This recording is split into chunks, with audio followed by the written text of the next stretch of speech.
Kerajaan Indonesia telah mengumumkan pada 2019 bahawa mereka berhasrat untuk memindahkan ibu kotanya dari Jakarta ke tempat baharu di Kalimantan Timur yang dipanggil Nusantara. Ini adalah dikatakan oleh Setiausaha Presiden Indonesia pada tahun 2022. Tujuan langkah ini adalah untuk mengurangkan tekanan yang ditanggung oleh Jakarta yang menghadapi masalah kesesakan, pencemaran dan risiko tenggelam akibat penurunan tanah yang ketara. Ini diambil dari artikel Puspa dan Rejmen 2022. Pindahan ini sangat penting kepada negara jiran yang berkongsi Pulau Borneo termasuk Malaysia, terutamanya Sabah kerana lokasi yang tinggi. Perkembangan ini dijangka memberi kesan langsung dan tidak langsung kepada Sabah. Antaranya ialah peningkatan aktiviti ekonomi di luar negara, pelaburan dalam infrastruktur, peluang pekerjaan dan juga isu yang berkaitan dengan kawalan, sempadan dan pergerakan migran daripada artikel Zaini 2023. Assalamualaikum, nama saya Nurul Ain Batrisya dan saya akan membentangkan tentang perubahan dinamika diplomatik antara Sabah dan Nusantara. Poin pertama saya adalah peluang Sabah sebagai jambatan diplomatik membuka peluang kepada Sabah menjadi penghubung utama antara Malaysia dan Nusantara.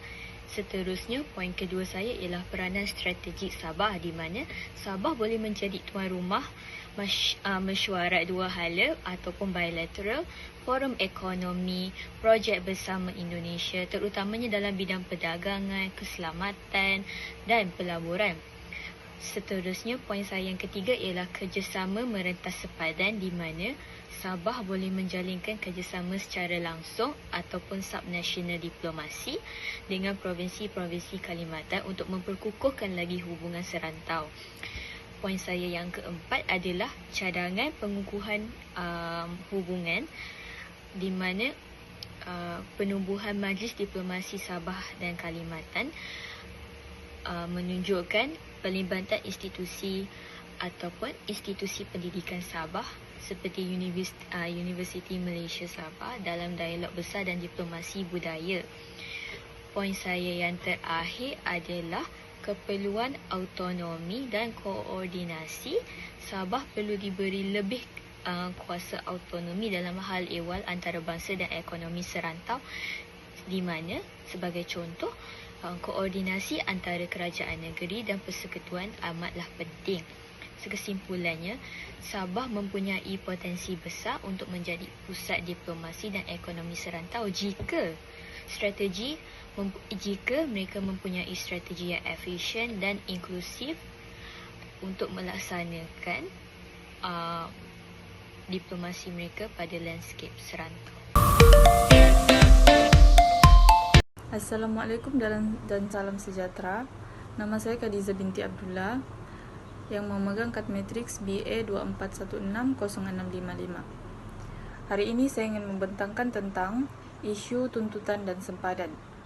Pertama sekali, pemindahan ibu kota Indonesia yang lebih hampir kepada sempadan Malaysia Timur iaitu Sabah menyebabkan timbul kebimbangan terhadap isu sempadan dan tuntutan wilayah yang belum diselesaikan secara muktamad. Hal ini dapat dilihat daripada pengenalan rejim UNCLOS yang membawa kepada pertambahan kemungkinan bertambahnya konflik antara negara. UNCLOS memberi garis panduan mengenai zon-zon maritim seperti pelantar benua dan zon ekonomi eksklusif atau ZEE. Pertindihan ZEE yang seterusnya mencetuskan pertikaian antara kedua buah negara Jensen 1999. Hal ini berlaku terutamanya apabila negara menjalankan kerja cari gali petroleum atau gas dan menjalankan aktiviti perikanan. Jadi disebabkan itu berlakulah isu tuntutan dan yang membabitkan negara-negara lain, negara-negara jiran. Contoh pertikaian yang berlaku antara Malaysia dan Indonesia berhubung Pulau Simpadan dan Ligitan telah diselesaikan. Hal ini diselesaikan oleh ICJ dengan keputusan berpihak kepada Malaysia pada 17 Disember 2002. Pertikaian ini berlaku kerana berdasarkan kawalan dan peraturan pengutipan telur penyu serta pengeluaran surat kuasa kepada penduduk sempurna yang memungut telur penyu. Kewujudan ibu kota baharu yang lebih dekat dari segi geografi boleh menyebabkan Indonesia memperkukuhkan kawalan ke atas kawasan yang dituntut. Seterusnya, mewujudkan sensitiviti baharu dari sudut keselamatan dan kedaulatan. Selain itu, kawasan sempadan darat antara Kalimantan dan Sabah juga belum sepenuhnya ditandakan dan ditetapkan secara menyeluruh. Terdapat lebih 400 km kawasan sempadan yang masih dalam proses muktamad oleh kedua-dua negara.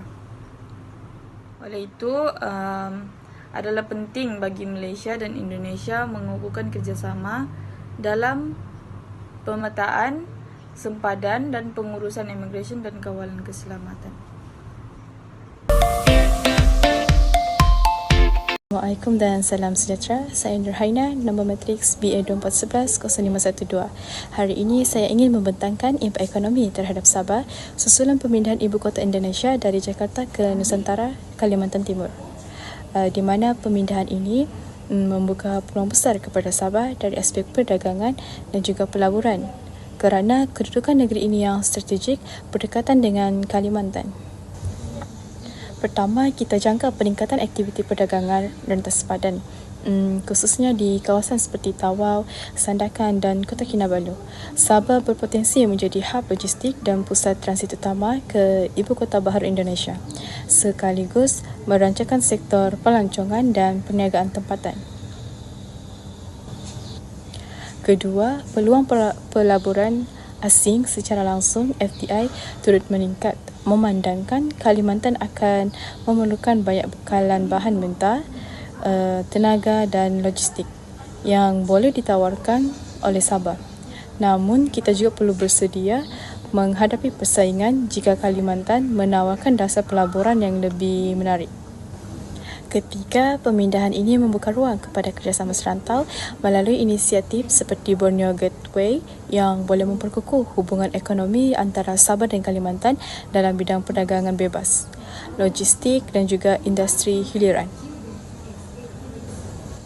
Akhir sekali, kerjasama antara kerajaan negeri, persekutuan dan pihak swasta amat penting agar Sabah bukan sahaja tidak ketinggalan, malah dapat menjadi pemain ekonomi utama di Borneo.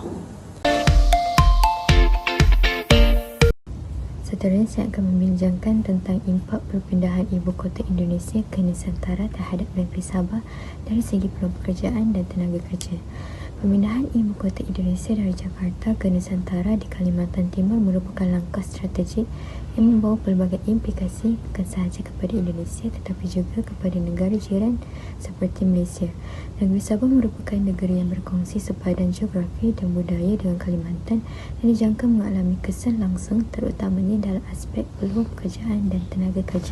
Dari sudut peluang pekerjaan, pembangunan ibu kota baharu akan merangsang pertumbuhan ekonomi di kawasan sekitarnya. Projek-projek infrastruktur seperti pembinaan jalan raya, pelabuhan dan kemudahan awam akan memerlukan tenaga kerja yang banyak serta bahan binaan. Sabah berpotensi untuk membekalkan bahan mentah dan tenaga kerja mahir dalam sektor pembinaan dan logistik. Selain itu, kerjasama rentas sempadan dalam sektor pelancongan dan perdagangan boleh dipertingkatkan agar dapat memberi manfaat ekonomi kepada kedua-dua pihak. Namun, dari selagi tenaga kerja, terdapat kebimbangan bahawa pemindahan ibu kota akan menarik semula pekerja Indonesia yang kini bekerja di Sabah, terutamanya dalam sektor perdagangan dan pembinaan. Kekurangan tenaga kerja ini boleh menjejaskan operasi sektor-sektor penting di Sabah. Walau bagaimanapun, kajian ini menunjukkan bahawa kesan terhadap tenaga kerja di Sabah dijangka tidak begitu serius dalam jangka pendek kerana permintaan dan penawaran tenaga kerja masih seimbang. Ini juga boleh menjadi peluang untuk Sabah mengurangkan kebergantungan kepada pekerja asing dengan memperkukuh latihan kemahiran bagi tenaga kerja tempatan. Tambahan lagi, peluang kerjasama ekonomi antara Sabah dan Kalimantan Timur semakin terbuka. Hal ini dikatakan demikian kerana delegasi dari Sabah telah menunjukkan minat untuk menjalin hubungan perdagangan dan pelaburan dengan pihak berkuasa. Hubungan era ini akan membolehkan Sabah berkongsi manfaat daripada pertumbuhan ekonomi pesat yang dijangka berlaku di wilayah itu. Akhirnya, perpindahan ibu kota Indonesia ke Nusantara membawa peluang dan cabaran kepada negeri Sabah. Dengan perancangan strategik dan kerjasama erat antara kedua-dua negara ini, Sabah boleh memanfaatkan peluang ekonomi yang timbul serta memperkukuh sistem tenaga kerjanya untuk menghadapi cabaran masa hadapan. Assalamualaikum dan salam sejahtera. Nama saya Nurin. Seterusnya saya akan membentangkan mengenai impak keselamatan rentas sempadan yang timbul akibat perpindahan ibu kota Indonesia ke Nusantara. Perkembangan ini dijangka meningkatkan aktiviti di sempadan Sabah, Indonesia, khususnya dari segi pergerakan manusia dan kenderaan.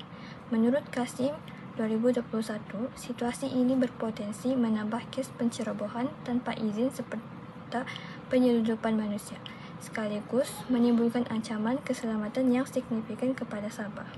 Dalam masa yang sama, isu ini menyalahkan kelemahan dalam sistem pengawasan sempadan, kekurangan penggunaan teknologi seperti radar, kamera pengesan malam dan sistem pemantauan bersepadu menyebabkan pengesanan pencerobohan menjadi lambat dan tidak efisien.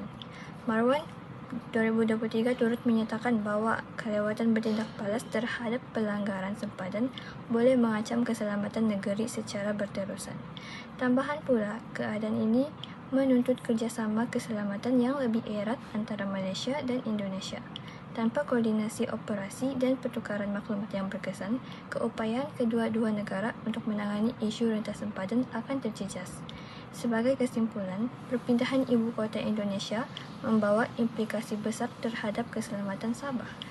Oleh itu, langkah proaktif seperti memperkukuh pengawasan sempadan, menaik taraf infrastruktur keselamatan dan mempererat kerjasama dua hala amat diperlukan bagi memastikan kestabilan dan keselamatan negeri terus terpelihara. Salam sejahtera, saya akan membentangkan kesan perpindahan ibu kota Indonesia ke Nusantara di Kalimantan Timur, khususnya dari aspek keselamatan. Perpindahan ibu kota Indonesia ke Nusantara di Kalimantan Timur memberikan kesan besar kepada Malaysia, terutamanya negeri Sabah. Dari sudut positif, ia menggalakkan kerjasama keselamatan dua hala dan trilateral antara Malaysia, Indonesia dan juga Filipina melalui rondaan laut Trilateral Maritime Patrol bagi menangani jenayah rentas sempadan. Malaysia juga mempertingkat kawalan sempadan dengan merancang pembinaan pos keselamatan di Pulau Sebatik bernilai 100 juta bagi melindungi komuniti setempat. Namun begitu, ancaman terwujud. Kewujudan 30 laluan penyeludupan baru, khususnya di kawasan seperti Kudat dan Tawau, menimbulkan cabaran keselamatan dan memerlukan pemantauan yang rapi. Kesimpulannya, pindahan ibu kota ini membawa peluang kepada kerjasama Malaysia dengan juga Indonesia, namun begitu juga menuntut kesiapsiagaan Malaysia dalam menangani risiko keselamatan yang muncul. Salam sejahtera, saya Lovrena Muniandi, nomor matriks BE24110151. Hari ini saya akan membentangkan satu isu penting yang berkaitan dengan negeri Sabah, yaitu migrasi dan pendatang asing, khususnya berkait dengan perpindahan ibu kota Indonesia dari Jakarta ke Nusantara di Kalimantan Timur. Perpindahan ini bukan sahaja mencetuskan perbincangan dalam kalangan rakyat Indonesia, tetapi juga menarik perhatian Malaysia, terutamanya Sabah yang berkongsi sempadan dengan Kalimantan. Lokasi Nusantara yang sangat hampir dengan Sabah menjadikan isu ini sangat relevan, lebih-lebih lagi kerana Sabah sudah lama berdepan dengan isu pendatang asing dari Filipina dan Indonesia. Kehadiran komuniti migran di Sabah sudah menjadi kebiasaan. Kita boleh lihat mereka di pasar, di ladang, sekolah dan juga klinik. Tetapi, dengan pembangunan yang dijangka berlaku di Nusantara, kita bimbang akan berlaku peningkatan migrasi ke Sabah, sama ada secara sah ataupun tidak sah. Peningkatan ini boleh memberi tekanan kepada infrastruktur awam. Sebagai contoh, jika bilangan pelajar bertambah secara mendadak di sekolah atau pesakit di klinik semakin ramai, ini boleh menjejaskan kualiti perkhidmatan. Selain itu, kawasan sempadan Sabah dan Kalimantan yang banyak laluan tidak rasmi juga berisiko menjadi jalan untuk pemerdagangan manusia dan eksploitasi buruh. Contoh nyata ialah kes tahun 2021 di mana pekerja Indonesia dipaksa bekerja di ladang kelapa sawit di Lahadatu tanpa gaji dan tinggal dalam keadaan daif. Ada yang ditipu ejen dari Kalimantan dan dipaksa bekerja seperti hamba moden. Namun begitu, tidak semua berkaitan migrasi ini negatif. Jika dikawal dengan baik, pekerja dari Kalimantan boleh membantu mengisi kekosongan dalam sektor tertentu di Sabah. Perpindahan ibu kota ini juga berpotensi untuk membuka peluang kerjasama rentas sempadan dalam bidang ekonomi dan pelancongan. Akhir sekali, penting untuk kerajaan memperkemas kawalan sempadan, memperbaiki sistem pendaftaran warga asing, dan mempertimbangkan aspek kemanusiaan dalam dasar berkaitan migrasi. Seterusnya, perubahan identiti sosial merupakan salah satu impak sosial daripada perpindahan ibu kota Indonesia ke Nusantara. Ini menyebabkan berlaku interaksi yang lebih kerap antara masyarakat tempatan dengan pendatang dari Kalimantan. Peningkatan imigrasi rentas sempadan akan mempercepatkan proses asimilasi budaya seperti penggunaan bahasa, gaya hidup dan norma sosial yang baru, terutamanya dalam kalangan generasi muda. Ini boleh membawa kepada krisis identiti dalam kalangan komuniti asal seperti Kadasan Dusun, Bajau dan Murut yang bimbang akan kehilangan jati diri mereka. Selain itu, wujud potensi pembentukan identiti baharu berasaskan gabungan nilai budaya serempun. Namun, tanpa kawalan dan pendidikan interkultural yang berkesan, ia juga boleh mencetuskan polarisasi sosial serta diskriminasi antara kumpulan etnik. Dan salam sejahtera, saya Nur Aswida binti Muhammad Nasir dengan nombor metrik BA 24110-150 akan membentangkan ringkasan berkaitan peluang strategik di Sabah hasil dari perpindahan ibu kota Indonesia dari Nusantara ke Kalimantan Timur. Perpindahan ini memberi impak yang besar kerana Sabah bersempadan terus dengan Kalimantan Timur, yang mana impak besar tersebut dapat dilihat dari dua sektor utama, yaitu sektor infrastruktur dan juga sektor pelancongan. Sektor yang pertama ialah sektor infrastruktur, yang mana Sabah berpotensi menjadi pintu masuk utama ke Nusantara. Contohnya, Pelabuhan Sepanggar boleh dimajukan sebagai hub logistik dan juga perdagangan antara Malaysia dan Indonesia. Selain itu, pembangunan jalan raya rentas sempadan juga dapat dipertingkatkan untuk memudahkan pergerakan dan juga perdagangan dengan memulakan kerjasama serantau agar dapat memperkukuhkan pembinaan jalan raya rentas sempadan tersebut, dan projek pelabuhan tersebut dapat dilakukan, iaitu pelabuhan bebas cukai dan juga laluan darat yang strategik. Seterusnya, sektor yang kedua pula ialah sektor pelancongan. Sabah boleh menjadi destinasi pelengkap kepada Kalimantan. Contohnya, pelancong antarabangsa boleh melancong ke Kalimantan. Seterusnya akan ke Sabah dan menikmati tarikan yang ada di sana. Sabah juga berpeluang untuk membangunkan pelancongan ekologi dan juga budaya tempatan serta pelancongan halal yang mana dapat menarik pelancong Muslim dari Asia Tenggara dan juga Timur Tengah. Kesimpulannya, Sabah perlulah mengambil peluang ini daripada perancangan yang strategik, pelaburan, infrastruktur dan juga kerjasama serantau agar dapat muncul sebagai negeri yang paling dinamik dalam pembangunan Borneo. Assalamualaikum dan salam sejahtera. Saya Nur Azira Iswati binti Ramli, merupakan nomor matriks BA 24110501. Pada hari ini saya ingin berkongsi tentang salah satu isu penting yang timbul akibat perpindahan ibu kota Indonesia dari Jakarta ke Nusantara, yaitu kesan terhadap alam sekitar dan ekologi khususnya di wilayah Borneo. Pembangunan ibu kota baru ini melibatkan kawasan yang sangat besar, merangkumi ratusan ribu hektar hutan hujan tropika dan tanah gambut. Kawasan ini bukan saja kaya dengan biodiversity, malah memainkan peranan penting dalam menyerap karbon dan menstabilkan iklim. Namun, aktiviti pembukaan tanah dan penebangan hutan telah memberi tekanan besar kepada ekosistem sedia ada, walaupun kerajaan Indonesia menyatakan komitmen untuk membangunkan Nusantara ini secara mapan. Hakikatnya, sebagian besar kawasan itu telah pun terkesan sebelum pembangunan bermula lagi. Kesan ini tidak terhenti di Kalimantan sahaja. Sabah sebagai jiran terdekat yang berkongsi ekosistem Borneo juga berisiko menerima terbiasnya.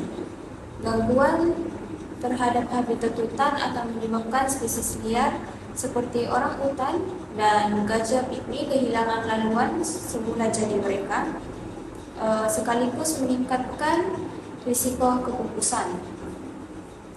Malah pencemaran dari pembinaan turut menjejaskan kualiti udara dan tanah serta keseimbangan alam sekitar secara keseluruhan. Apa yang membimbangkan, kesan ini melintasi sempadan negara, maka isu ini bukan hanya tanggung jawab Indonesia semata-mata, sebaliknya memerlukan kerjasama serantau untuk melindungi warisan biodiversity yang tidak ternilai di Borneo. Assalamualaikum warahmatullahi wabarakatuh. Nama saya Rahai binti Basri, nomor matriks BA 24110385. Seterusnya saya akan membentangkan 6.2 usaha pemantauan dan kerjasama alam sekitar. Pemindahan ibu kota Indonesia dari Jakarta ke Nusantara, Kalimantan Timur memberi kesan besar terhadap alam sekitar dan memerlukan pemantauan serta kerjasama serantau, terutamanya negara jiran seperti Sabah dan Sarawak. Antara usaha pentingnya ialah pemantauan rentas sempadan.